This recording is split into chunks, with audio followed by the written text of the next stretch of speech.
सामान्य नामलिंग। अग्निदेव कहते हैं, मुनिवर, अब मैं सामान्यतः नामलिंगों का वर्णन करूंगा। इस प्रकरण में आए हुए शब्द प्रायः ऐसे होंगे जो अपने विशेष के अनुसार तीनों लिंगों में प्रयुक्त हो सकते हैं। आप उन्हें ध्यान देकर सुने। सुकृति, पुण्यवान और धन्य, ये शब्द पुण्यात्मा और सौभाग्यशाली पुरुष के लिए आते हैं। जिनकी अभिलाषा, आशय या अभिप्राय महान हो उन्हें महेच्छ और महाशय कहते हैं। जिनके हृदय शुद्ध, सरल, कोमल, दयालु एवं भावुक हों वे हृदयालु, सहृदय और सुहृदय कहलाते हैं। प्रवीण, निपुण, अभिज्ञ, विज्ञ, निष्णात और शिक्षित, सुयोग्य एवं कुशल अर्थ में आते हैं। वदान्य, स्थूलक्ष, दानशौंड और बहुप्रद, ये अधिक दान करने वाले के वाचक हैं। कृति, कृतज्ञ और कुशल, ये भी प्रवीण, चतुर एवं दक्ष के ही अर्थ में आते हैं। आसक्त, उद्युक्त और उत्सुक, ये उद्योगी एवं कार्यपरायण पुरुष के लिए प्रयुक्त होते हैं। अधिक धनवान को इभ्य और आढ़्य कहते हैं। परिवृढ़, अधिभु, नायक और अधिप, ये स्वामी के वाचक हैं। लक्ष्मवान, लक्ष्मण तथा श्रील, ये शोभा और श्री से संपन्न पुरुष के अर्थ में आते हैं। स्वतंत्र, स्वैरी और अपावृत, ये शब्द स्वाधीन अर्थ के बोधक हैं। खलपु और बहुकर, खलिहान या मैदान साफ करने वाले पुरुष के अर्थ में आते हैं। दीर्घसूत्र और चिरक्रिय, ये आलसी तथा बहुत विलंब से काम पूरा करने वाले पुरुष के बोधक हैं। बिना विचारे काम करने वाले को जाल्म और असमीक्षकारी कहते हैं। जो कार्य करने में ढीला हो वो कुंठ कहलाता है। कर्मशूर और कर्मठ, ये उत्साहपूर्वक कर्म करने वाले के वाचक हैं। खाने वाले को भक्षक, धस्मर और अधक्षर कहते हैं। लोलुप, गर्धन और गुरधुर्म, ये लोभी के पर्याय हैं। विनित और प्रश्रित, ये विनययुक्त पुरुष का बोध कराने वाले हैं। धुषम्नु और वियात, ये दृष्ट के लिए प्रयुक्त होते हैं। प्रतिभाशाली पुरुष के अर्थ में निभृत और प्रगल्भ शब्द का प्रयोग होता है। भिरुक और भीरु, डरपोक के। बंदारू और अभिवादक, प्रणाम करने वाले के। भोक्षणु, भविष्णु, भविता होने वाले के तथा ज्ञाता, विदुर और विन्दुक, ये जानकार के वाचक हैं। मत, शौंड, उत्कट और शिव, ये मत वाले के अर्थ में आते हैं। शिव शब्द नांत भी होता है।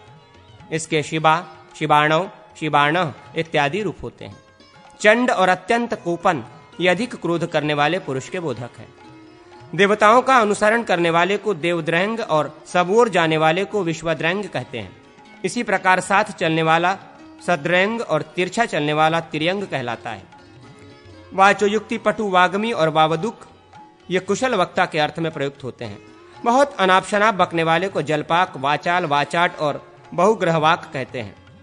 अपध्वस्त और धिक्कृत, ये धिक्कारे हुए पुरुष के वाचक हैं। किलित और संयत शब्दबद्ध बंधे हुए का बोध कराने वाले हैं। रवण और शब्दन, ये आवाज करने वाले के अर्थ में आते हैं। नाटक आदि के आरंभ में जो मंगल के लिए आशीर्वाद युक्त स्तुति का पाठ किया जाता है उसका नाम नांदी है। नांदी पाठ करने वाले को नांदीवादी और नांदीकर कहते हैं। व्यसरणार्थ और उपरक्त, ये पीड़ित के अर्थ में आते हैं। विहस्त और व्याकुल, ये शोकाकुल पुरुष का बोध कराने वाले हैं। निशंस, क्रूर, घातक और पाप, ये दूसरों से द्रोह करने वाले निर्दय मनुष्य के वाचक हैं। ठग को धूर्त और वंचक कहते हैं। वैदेह, वैदेह और वालिश, ये मूर्ख के वाचक हैं। कृपण और शूद्र, ये करदय, कंजूस के अर्थ में प्रयुक्त होते हैं। मार्गण, याचक और अर्थी, ये याचना करने वाले के अर्थ में आते हैं। अहंकारी को अहंकारवान और अहन्यु तथा शुभ के भागी को शुभान्वित और शुभन्यु कहते हैं। कांत, मनोरम और रुच, ये सुंदर अर्थ के वाचक हैं। हस्ध, अभिष्ट और अभिषिप्त, ये प्रिय के समानार्थक शब्द हैं। असार, फल्गु तथा शून्य, ये निस्सार अर्थ का बोध कराने वाले हैं। मुख्य, वर्य, वरेणक, श्रेयान, श्रेष्ठ और पुष्कल, ये श्रेष्ठ के वाचक हैं। प्राज्ञ, अग्रय, अग्रीय तथा अग्रीय शब्द भी इसी अर्थ में आते हैं। वंग, उरु और विपुल, ये विशाल अर्थ के बोधक हैं। पिन, पिवन, स्थूल और पीवर, ये स्थूल या मोटे अर्थ का बोध कराने वाले हैं। स्तोक, अल्प, शुल्लक, सूक्ष्म, श्लष्णक, दब्र, कृश, तनु, मात्रा, त्रुटि, लव और कर्ण, ये स्वल्प या सूक्ष्म अर्थ के वाचक हैं। बोयिष्ठ, पुरुह और पुरु, ये अधिक अर्थ के बोधक हैं। अखंड, पूर्ण और सकल, ये समग्र के वाचक हैं। उपकंठ, अंतिक, अभितः, सन्नधि और अभ्यास, ये समीप के अर्थ में आते हैं। अत्यंत निकट को निर्दिष्ट कहते हैं। बहुत दूर के अर्थ में दविष्ट शब्द का प्रयोग होता है। वृत्त, निस्तल और वर्तुल ये गोलाकार के वाचक हैं। उच्च, प्रांशु, उन्नत और उद्रग ये ऊंचा के अर्थ में आते हैं। ध्रुव, नित्य और सनातन ये नित्य अर्थ के बोधक हैं। आविद, कुटिल, भुग्न, वेलित और चक्र ये टेढ़े का बोध कराने वाले हैं। चंचल और तरल ये चपल के अर्थ में आते हैं। कठोर, जरठ और दृढ़ यह समानार्थक शब्द है। प्रत्यग्र, अभिनव, नव्य, नवीन, नूतन और नव ये नए के अर्थ में आते हैं। एकतान और अनन्य वृत्ति ये एकाग्र चित्त वाले पुरुष के बोधक हैं। उचंड और अविलंबित ये फुर्ती के वाचक हैं। उचावच और नैक भेद ये अनेक प्रकार के अर्थ में आते हैं। संवाद और कलित ये संकीर्ण एवं गहन के बोधक हैं। तिमित, स्तमित और क्लिन्त ये आर्द्र या भीगे हुए के अर्थ में आते हैं। अभियोग और अभिग्रह ये दूसरे पर किए हुए दोषारोपण के नाम हैं। स्फाति शब्द वृद्धि के और प्रथा शब्द ख्याति के अर्थ में आता है। समाहार और समुच्चय ये समूह के वाचक हैं। अपहार और अपचय ये ह्रास का बोध कराने वाले हैं। विहार और परिक्रम ये घूमने के अर्थ में आते हैं। प्रत्याहार और उपादान ये इंद्रियों को विषयों से हटाने के अर्थ में प्रयुक्त होते हैं। निर्हार तथा अभंग कर्षण ये शरीर में धसे हुए शस्त्रादि को युक्तिपूर्वक निकालने के अर्थ में आते हैं। विघ्न, अंतराय और प्रत्यूह ये विघ्न का बोध कराने वाले हैं। आस्या, आसना और स्थिति ये बैठने की क्रिया के बोधक हैं। सन्निधि और सन्निकर्ष ये समीप रहने के अर्थ में प्रयुक्त होते हैं। किले में प्रवेश करने की क्रिया को संक्रम और दुर्ग संचर कहते हैं। उपलम्भ और अनुभव ये अनुभूति के नाम हैं। प्रत्यादेश और निराकृति ये दूसरे के मत का खंडन करने के अर्थ में आते हैं। परिरंभ, परिष्वंग, संश्लेष और उपगुहन ये आलिंगन के अर्थ में प्रयुक्त होते हैं। पक्ष और हेतु आदि के द्वारा निश्चित होने वाले ज्ञान का नाम अनुमा या अनुमान है। बिना हथियार की लड़ाई तथा भयभीत होने पर किए हुए शब्द का नाम डिंब, भ्रमर या डमर तथा विप्लव है। शब्द के द्वारा जो परोक्ष अर्थ का ज्ञान होता है उसे शाब्द ज्ञान कहते हैं। समानता देखकर जो उसके तुल्य वस्तु का बोध होता है उसका नाम उपमान है। जहां कोई कार्य देखकर कारण का निश्चय किया जाए अर्थात अमुक कारण के बिना यह कार्य नहीं हो सकता, इस प्रकार विचार करके जो दूसरी वस्तु अर्थात कारण का ज्ञान प्राप्त किया जाए उसे अर्थापत्ति कहते हैं। प्रतियोगी का ग्रहण न होने पर जो ऐसा कहा जाता है कि अमुक वस्तु पृथ्वी पर नहीं है उसका नाम अभाव है। इस प्रकार मनुष्यों का ज्ञान बढ़ाने के लिए मैंने नाम और लिंग स्वरूप श्री हरि का वर्णन किया है। नित्य, नैमित्तिक और प्राकृत प्रलय का वर्णन। अग्निदेव कहते हैं, मुनिवर, प्रलय 4 प्रकार का होता है। नित्य, नैमित्तिक, प्राकृत और आंतरिक। जगत में उत्पन्न हुए प्राणियों की जो सदा ही मृत्यु होती रहती है उसका नाम नित्य प्रलय है। 1000 चतुर्युग बीतने पर जब ब्रह्मा जी का दिन समाप्त होता है उस समय जो सृष्टि का लय होता है वो ब्रह्मलय के नाम से प्रसिद्ध है। इसी को नैमित्तिक प्रलय भी कहते हैं। 5 भूतों का प्रकृति में लीन होना प्राकृत प्रलय कहलाता है तथा ज्ञान हो जाने पर जब आत्मा परमात्मा के स्वरूप में स्थित होता है उस अवस्था का नाम आत्यंतिक प्रलय है। कल्प के अंत में जो नैमित्तिक प्रलय होता है इसके स्वरूप का मैं आपसे वर्णन करता हूँ। जब चारों युग 1000 बार व्यतीत हो जाते हैं उस समय यह भूमंडल प्रायः क्षीण हो जाता है। तब 100 वर्षों तक यहाँ बड़ी भयंकर अनावृष्टि होती है। उससे भूतल के संपूर्ण जीव जंतुओं का विनाश हो जाता है। तदनंतर जगत के स्वामी भगवान विष्णु सूर्य की 7 किरणों में स्थित होकर पृथ्वी, पाताल और समुद्र आदि का सारा जल पी जाते हैं। इससे सर्वत्र जल सूख जाता है। तत्पश्चात भगवान की इच्छा से जल का आहार करके पुष्ट हुई वे 7 किरणें 7 सूर्य के रूप में प्रकट होती हैं। वे 7 सूर्य पाताल सहित समस्त त्रिलोकी को जलाने लगते हैं।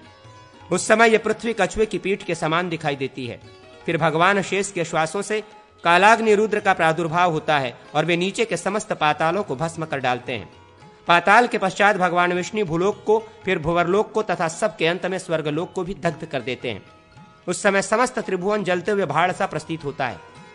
तदनंतर भुवरलोक और स्वर्ग इन 2 लोकों के निवासी अधिक ताप से संतप्त होकर महरलोक में चले जाते हैं तथा महरलोक से जनलोक में जाकर स्थित होते हैं। शेष रूपी भगवान विष्णु के मुखोच्छ्वास से प्रकट हुए कालाग्नि रुद्र जब संपूर्ण जगत को जला डालते हैं तब आकाश में नाना प्रकार के रूप वाले बादल उमड़ आते हैं। उनके साथ बिजली की गड़गड़ाहट भी होती है। वे बादल लगातार 100 वर्षों तक वर्षा करके बढ़ी हुई आग को शांत कर देते हैं। जब सप्तर्षियों के स्थान तक पानी पहुंच जाता है तब विष्णु के मुख से निकली हुई सांस से 100 वर्षों तक प्रचंड वायु चलती रहती है जो उन बादलों को नष्ट कर डालती है। फिर ब्रह्म रूपधारी भगवान उस वायु को पीकर एकार्ण वर्ण के जल में शयन करते हैं।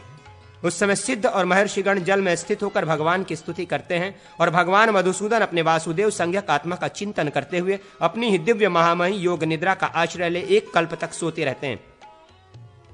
तदनंतर जागने पर वे ब्रह्म के रूप में स्थित होकर पुनः जगत की सृष्टि करते हैं। इस प्रकार जब ब्रह्मा जी के 2 परार्ध की आयु समाप्त हो जाती है तब यह सारा स्थूल प्रपंच प्रकृति में लीन हो जाता है। इकाई दहाई के क्रम से एक के बाद एक 10 गुने स्थान नियत करके यदि गुणा करके चले जाएं तो 18वें स्थान तक पहुंचने पर जो संख्या बनती है उसे परार्ध कहते हैं। परार्ध का दूना समय व्यतीत हो जाने पर प्राकृत प्रलय होता है। उस समय वर्षा के एकदम बंद हो जाने और सब ओर प्रचंड अग्नि प्रज्वलित होने के कारण सब कुछ भस्म हो जाता है। महतत्व से लेकर विशेष पर्यंत सभी विकारों कार्यों का नाश हो जाता है। भगवान के संकल्प से होने वाले उस प्राकृत प्रलय के प्राप्त होने पर जल पहले पृथ्वी के गंध आदि गुण को ग्रस लेता है, अपने में लीन कर लेता है, तब गंधहीन पृथ्वी का प्रलय हो जाता है। उस समय जल में घुल मिलकर वो जल रूप हो जाती है। उसके बाद रसमय जल की स्थिति रहती है। फिर तेज तत्व जल के गुण रस को पी जाता है, इससे जल का लय हो जाता है। जल के लीन हो जाने पर अग्नि तत्व प्रज्वलित होता रहता है। तत्पश्चात तेज के प्रकाश में गुण रूप को वायु तत्व ग्रस लेता है।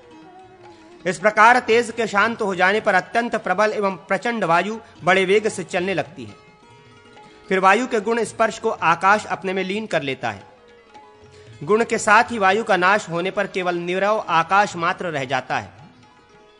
तदनंतर भूतादि तामस अहंकार आकाश के गुण शब्द को ग्रस लेता है तथा तेजस अहंकार इंद्रियों को अपने में लीन कर लेता है। इसके बाद महतत्व अभिमान स्वरूप भूतादि एवं तेजस अहंकार को ग्रस लेता है। इस तरह पृथ्वी जल में लीन होती है, जल तेज में समा जाता है, तेज वायु में, वायु का आकाश में और आकाश का अहंकार में लय होता है। फिर अहंकार महतत्व में प्रवेश कर जाता है।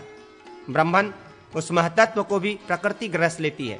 प्रकृति के 2 स्वरूप हैं, व्यक्त और अव्यक्त। इनमें व्यक्त प्रकृति का अव्यक्त प्रकृति में लय होता है। एक अविनाशी और शुद्ध स्वरूप जो पुरुष है वो भी परमात्मा का ही अंश है। अतः अंत में प्रकृति और पुरुष ये दोनों परमात्मा में लीन हो जाते हैं। परमात्मा सत्व स्वरूप ज्ञेय और ज्ञानमय है।